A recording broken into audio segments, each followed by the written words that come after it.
બંને તરફથી સચવાય તો જ સંબંધોમાં મીઠાશ રહે છે સાહેબ, બાકી એક તરફથી શેકો તો રોટલી પણ બળી જાય છે. સફળ માણસ એ જ છે જે તૂટેલાને બનાવી જાણે અને રૂઠેલાને મનાવી જાણે સાહેબ, બાકી લાંબી જીભ અને લાંબો દોરો હંમેશા વધારે ગૂંચવાઈ જાય છે. મિત્રો સિવાયની જિંદગી ખાંડ વગરની ચા જેવી છે. જીવાય તો ખરા, પીવાય તો ખરા, પણ મજા ના આવે. સફર કેટલો હશે તે ખબર નથી મિત્રો, પણ તમારી સાથે જેટલો પણ હશે અનમોલ હશે. જીવનમાં જે વાત ભૂખ્યું પેટ અને ખાલી ખિસ્સું શીખવે છે ને, એ વાત કોઈ શિક્ષક પણ ના શીખવી શકે. નખ વધે તો ફક્ત નખ જ કપાય છે, આંગળીઓ નહીં. તેમ સંબંધમાં કંઈ ભૂલ થાય તો ભૂલને ભૂલાય છે, સંબંધને નહીં.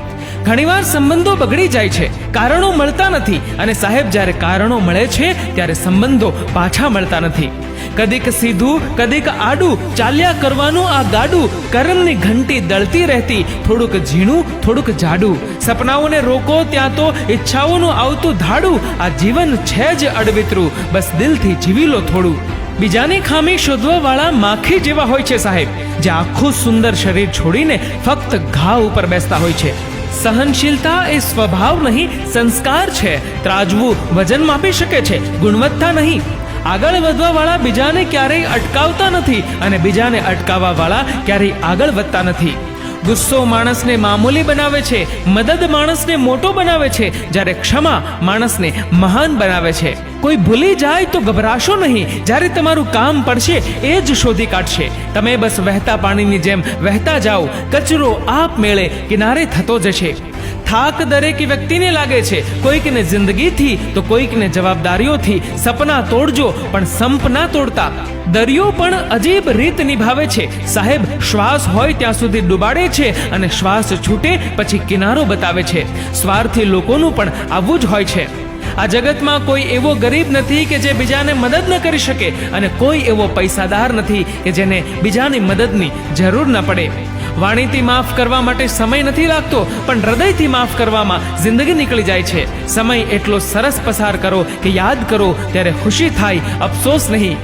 ભગવાન ક્યારેય ભાગ્ય નથી લખતા. જીવનના દરેક ડગલા પર આપણો વિચાર, આપણો વ્યવહાર, આપણું કર્મ જ આપણું ભાગ્ય લખે છે.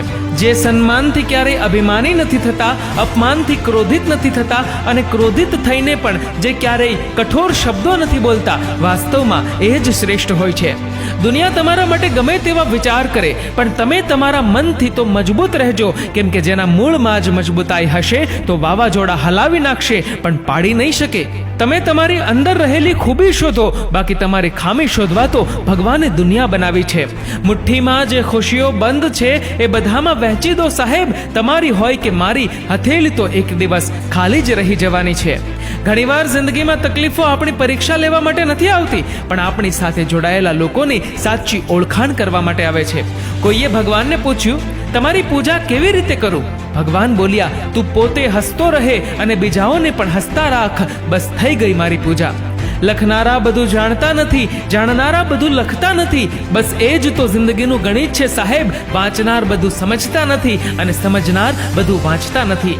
એટલે તો કહેવત છે, નવું કોઈ ના મળે તો ચાલશે, પરંતુ મળેલા ખોવાઈ ન જાય તે જરૂર જોજો. હું ખુશ રહું એમાં મારી સફળતા નથી, પણ મારી વાણી, વર્તન અને મારા વ્યવહારથી બીજા ખુશ રહે એમાં જ મારી સફળતા છે.